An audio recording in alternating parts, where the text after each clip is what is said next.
is up, everyone? Welcome back to my YouTube channel. It's your girl Sid. I am back with another, I was gonna say reset video.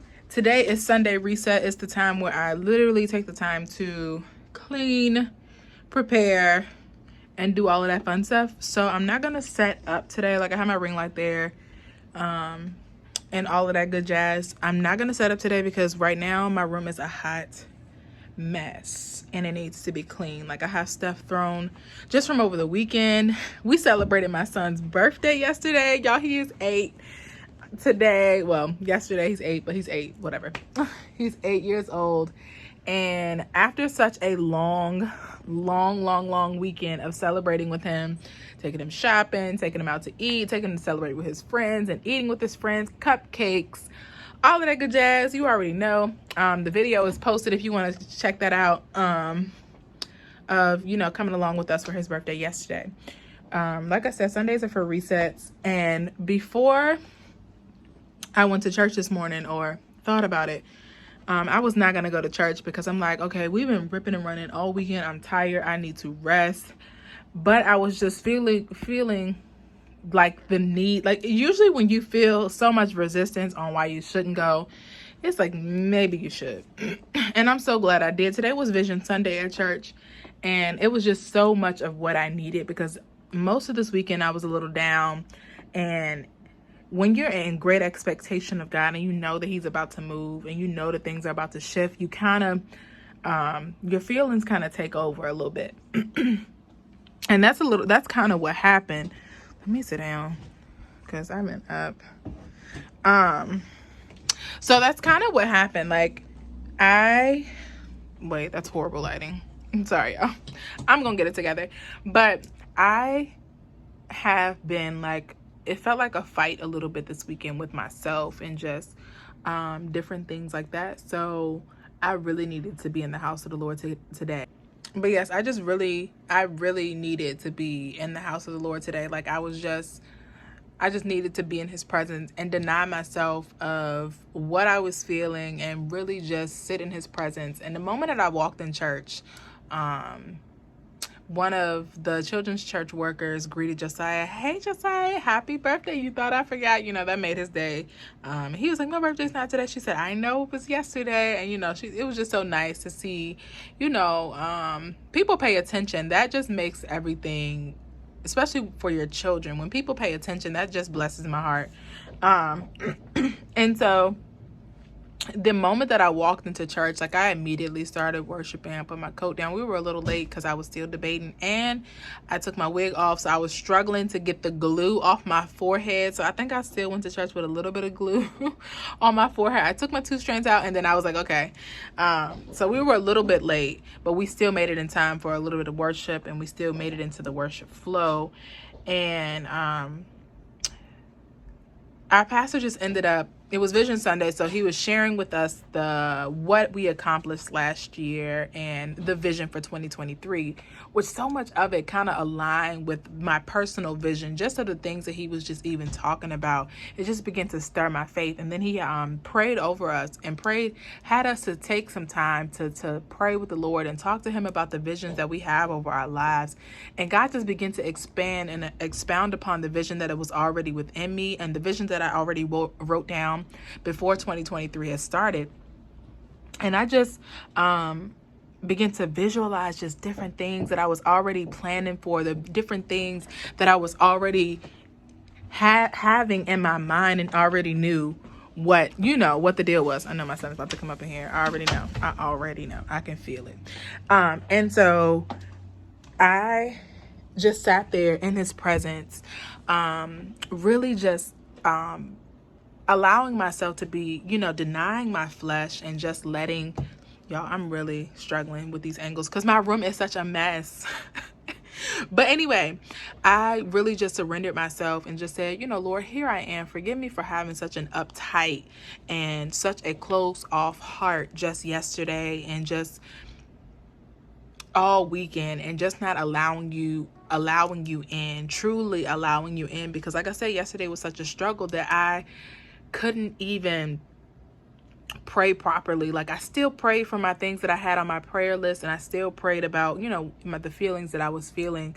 But when you allow those feelings to translate into the next day, and not literally surrendering them to God fully, they carry over, and they will make you not want to do things that you want to do. Like, okay, I didn't want to get up and go to church today. Like, I didn't want to pray, but I forced myself to pray. I didn't want to worship, but I forced myself to worship. And in doing that, you're denying your flesh more and more. And that is what it's truly about. It's truly about denying your flesh. And what it made me think of today was press.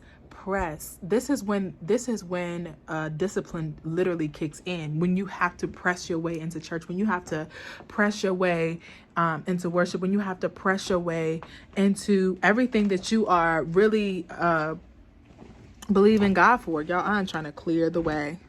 Make it clear, Jesus. Clear the path, Jesus. When I tell y'all, I'm sorry, side note, when I tell y'all that corner is a hot mess, like, I couldn't even focus. But we back. Focus. So just press your way. When you really have to press, it's almost like you're having to tap into like this next newer version, or this the spiritual version of yourself. It's like, Lord, here I am. I am surrendering my feelings. I am surrendering what I'm dealing with. I am surrendering my life to say, Father, do what it is that you desire to do in and through me. Whatever you desire, that's it. And I'm going to take that. So I just began to think about press. And so before I went to church, right there, as we were driving to church, it had snowed all weekend. My son had prayed for snow. Literally, my son was praying.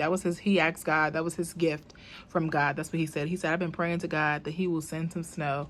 And that will be my birthday gift from the Lord. It's the cutest thing.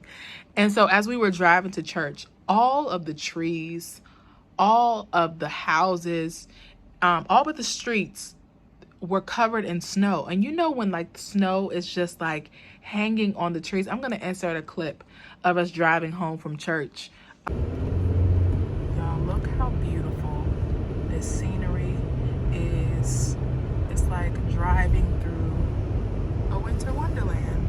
And guys, I just don't see it. Well, it's okay, Josiah, because I said see it looked like it's so beautiful. And I said it looks like we're in a globe. Snow globe, yeah, definitely a snow globe. Because I just wanted to show y'all the magnitude of how beautiful.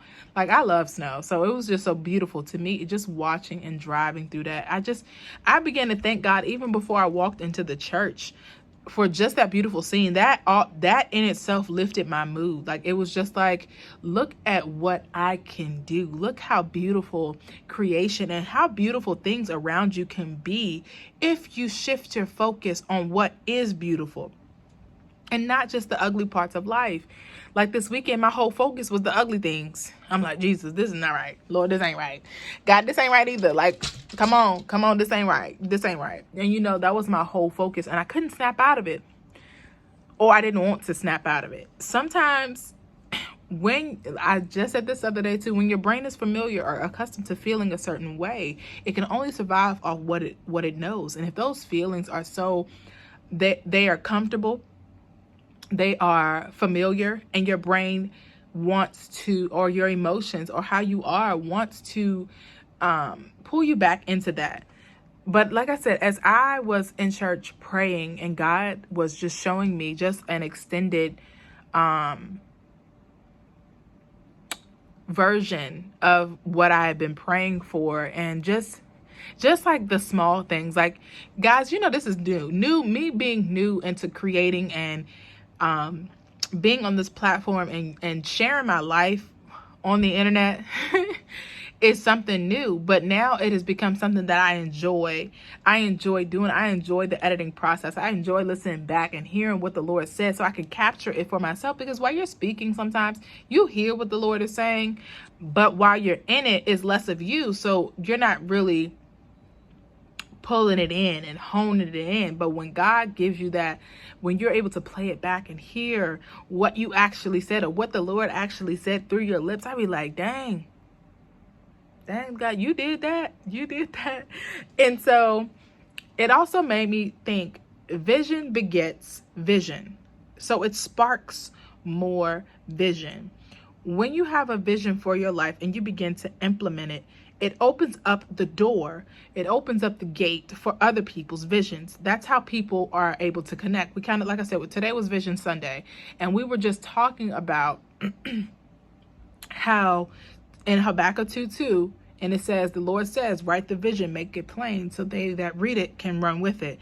There are people who are linked to your vision, attached to your vision. They may not have got the same vision that you got, but they are ready to read what you have and run with it. There are people who are ready to expand upon your vision. Your vision ignites someone else's vision. That's why it is so important to walk in your giftings, your purpose, and what God has placed you here for, because that opens up the gate for other people. That opens up the door for other people to begin to say, well, dang, she did that, so I got to do that too. Or not even that I got to do that too. Like, what does God have for me? If God did that for her, like, there's no way that he would leave me hanging. God has never left us in any situation.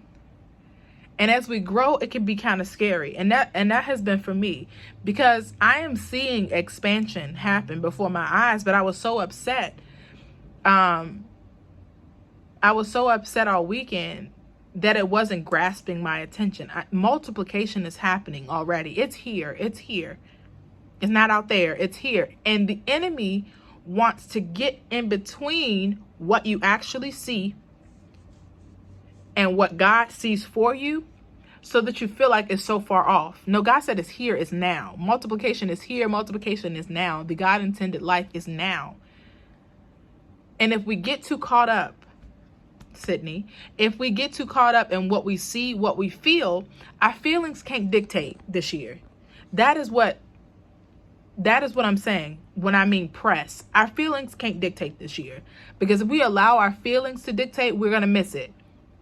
You can miss it, or it can just pass, it'll pass you by, or you just won't see what it is that God is doing. You will miss the whole thing, because life is still possible that God is still moving in the chaos. It is still possible that God is moving, and even when it looks like he's not.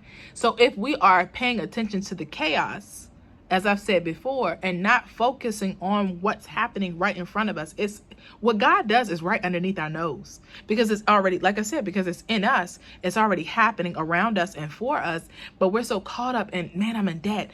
Man, I don't have this. Man, I don't have the house yet. But when God was just showing me today what was going to be in my house, I wasn't even thinking. Let me tell y'all this. This is what got me excited, because I'm on my phone right now creating content for all of my social medias, for Facebook, Instagram, TikTok, and of course YouTube.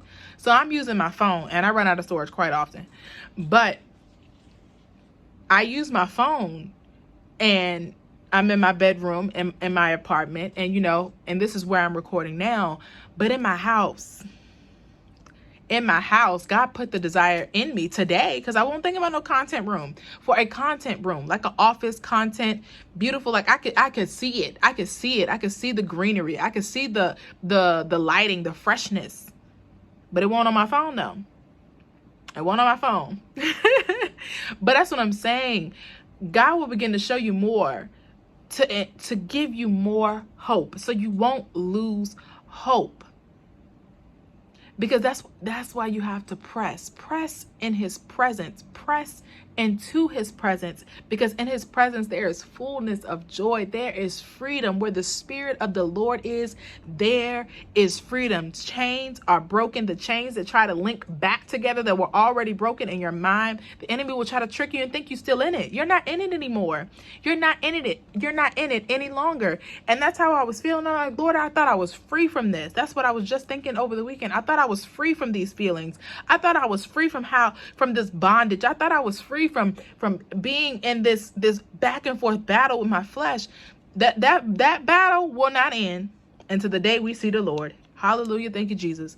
But it is our job to press into his presence, because like I said, in his presence there is fullness of joy. There is so much. And today our pastor laid his hands on us. And as I was in line, I was just thinking to myself, like, Lord, I just pray he has a word for me. We're always so hungry for a word from God when God's like, I already spoke. I can't lie. God cannot lie. What he can do is expand upon what he said. If he said it, it's going to happen. If he said it, he's going to make it happen. But it's our job to press in, to get more information, to get an expansion of what he already said to us. Because while I was in line waiting to go up to get prayed for, because he prayed for the entire church, he laid hands, on us and began to pray over us, prophesy over some, and do those things. And as I was walking up in line, I'm still in worship. I'm still worshiping the Lord. And I'm just like, Lord, I just pray that he has just this profound word for me. God was like, hello, right here. Like, hey, I have a profound word for you. I have it. Before I even reached my pastor, God was just telling me how full I am. And when I mean full, he said, I place so much in you. And then I began to speak, Lord, pull it out of me. You don't want to go full. You don't want to die full. You want to release everything that God has placed down inside of you before he formed you in your mother's womb. Everything that he placed inside of me is coming out of me. It's coming out. I don't want to walk around full, because you can't be fulfilled if you are still full of what God has for you. That stuff is meant for the earth. It is meant for his people. You cannot be fulfilled. I'm going to say that again. You cannot be fulfilled if you are still full of what God has in you. And when I mean full, I mean full of the giftings, full of the talents, but you're holding it back. You're burying it like the man who buried the gift when God only gave him one, or when he was only given one gift. He buried it because this ain't enough. Like, I got to save this. I got to hold this for myself. No, God wants your giftings to flow through you. Through you. That's when fulfillment comes, when you release what's in you. So my prayer was, God, pull it out of me. Let everything that's in me, all of my giftings, all of my callings, all of the works, let it be pulled out of me, and let the people link together with me and run. There are people who are waiting to run with your vision. But if they don't know that your vision exists, they can't run. No one can run with your vision if your vision is never put in the earth. If it's never spoken out of your mouth, if it's never written on paper, no one can run with it unless you release it. Press. I dare you to press. I urge you to press. Press in. This is when discipline kicks in. The discipline you don't need discipline when it feels good. The discipline comes when you gotta roll out of bed. When you gotta roll out of bed and keep working your faith muscle. Today was one of those days I had to work that thing. I had to work my way into church. And the joy began to come as soon as I got in my car, because I'm looking around and just seeing how gorgeous it was outside, even with the gray skies, but the whiteness of y'all. I'm feeling it before I get there. I'm thanking the Lord before I even got to church. I'm thanking him even when I don't feel thankful. I'm thanking him for life. I'm thanking him for the people in my son's life who have just been so good to him. Oh, just showing so much love for him for his birthday. Like, I'm so grateful. I'm so grateful. So I urge you guys, because I hear my chicken dinger for my son. That's on for me too. But I urge you guys to press in. Press all the way in. Now is the time to press when it feels a little rocky, when it feels a little shaky, when your feelings are trying to take over. Don't let your feelings run you this year. I'm speaking from a standpoint of I let my feelings run amok on me for years. 4 years, dictated my every move. If I was sad, I won't go in. If I was frustrated, if anything happened, the slightest thing, not happening. Don't allow your feelings to rule you. Feelings were given by God, but give them back to him. Lord, here you go. Today I'm feeling like this. Today is one of those days, Lord, like I'm being honest. And then ask for grace to be you. God, I need the grace. God, I need the strength. I need the bravery to be myself today. Because self doesn't feel like doing nothing. I don't feel like talking to nobody. I don't feel like calling nobody. But today, I'm giving myself to you. Give me the grace to participate in life. Give me the grace to participate in life, because your feelings will have you locked up in your room, not speaking, not interacting, and letting life just pass you by. Not this year, not now, not never. Will I allow my feelings to dictate how I move in my life, how I show up in this world? You can't. You will never get anything accomplished if you allow that to happen.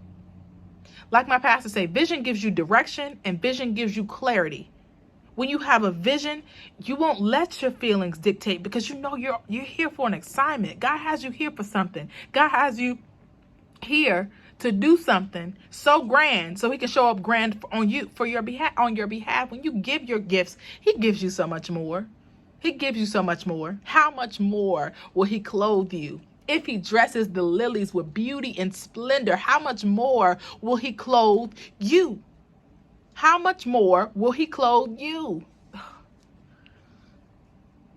Let me calm down. Y'all, press in. Press in. Press in. I know that's just not for me. Press in. Press in. Dig deep. Dig deep. You gotta keep going. You can't give up on what God already said. Even it won't look like it for a little bit. For a little bit. Or it may not be what you pictured. But trust God even when you don't understand. Trust God when you don't understand. Y'all, let me get up out of here. Y'all, thank you so much for tuning in. It's Reset Sunday. Like I said, I'm about to reset this whole house and prepare for the week so that we are not waking up, rushing and all of that good stuff. Because sometimes, let me be honest, I like my sleep. And so when I like my sleep, that means I try to sleep in, snooze. But we trying to get out that habit. Bad habits die hard this year. Y'all, thank you so much for tuning in, and I will catch you guys next video. You already know. Bye.